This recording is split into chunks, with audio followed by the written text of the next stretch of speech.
Hey up guys, I'm RGM and welcome to another TFD build. Sorry I have not posted a video in a few weeks. I have been working on another project that has been taking a lot of my time. But anyway, let's crack on with the video and let's have a look at what I have in store for you.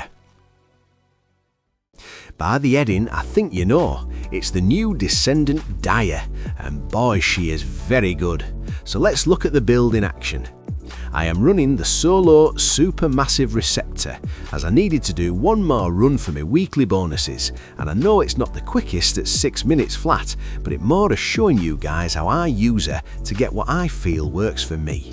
Feel free to skip to the build if you wish. So, how Dire works, we need to charge Dire up with her first ability in order to use a second ability that pulls enemies into the orb, then use a first ability to hit the orb to do mass damage. Just rinse and repeat. When dealing with tougher enemies, try and hit him with your fourth ability.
As you can see, it does huge amount of damage to what is a tricky boss. And there you go, done and doneer.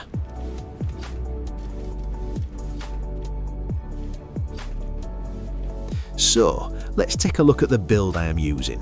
This is solely for mobbing. I have not yet tried the build for the Inferno Walker yet. A build will come if I find a good one.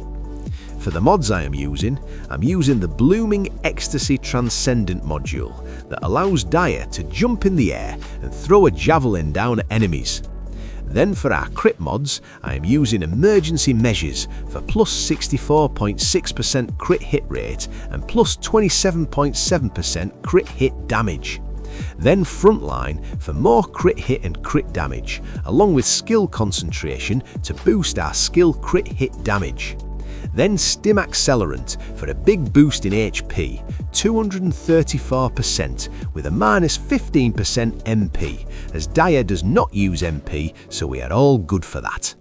Skill Expansion for more skill range, Mid-Air Maneuvering for our grappling, Nimble Fingers for cooldown, MP Conversion for even more cooldown to help us spam our abilities, Focus on Chill for the chill skill power and more cooldown, and any Ancestor module at your choice. As you can see, I have skill crit hit rate, but I was very happy with the cooldown and a slight boost to my HP, and Hyper Focus mostly for Grant's RK Focus, as you should only be using a sword with Dire. If you don't have an Ancestor mod, then use Skill Insight. The trigger module I'm using is Icebreaker. As you can see, it gives me skill power times 2045% additional skill ATK versus Colossus, Elites, Commanders and Tyrants. I am using the Frozen Mixture Reactor with Fusion Skill Power Boost and Chill Skill Power Boost. Ideally, you'd want crit hit damage and cooldown, but hey, this works for me. The external components, I am using the full set of Polar Knight with HP and Defense. The perks to having this set is that it gives you a boost to your chill power by 6.2%, in addition to when defeating an enemy that is inflicted with frostbite, it'll deal additional damage equal to 30% of max HP to other enemies within a 2.5 meter radius, but only at a 12.2% chance. Alternatively, you can use the unpredictable auxiliary power set, but the choice is yours. Now on to our weapons. To be honest, you only really need to have a sword in hand at all times to get the full power out of Daya. I'm using the Hypernova, but if you didn't get that from the last battle pass, then you can use any of the other 2 swords. Feel free to copy my build if you like. Now for the RK tuning. I have gone for skill crit hit damage and skill crit hit rate with cooldown. The mutant cell I'm using is the RK concentration for more crit hit damage to get us to 100%. And I am using the fellow German Shepherd solely for the healing that it provides. And finally, the inversion reinforcements. Spatial dominance, pain suppression and specialised coolant circulation. Please choose what works for you. And that is it, guys. If you have liked the video, please give me a thumbs up and maybe subscribe. It would be very much appreciated. So that's bye from me and bye from Velby.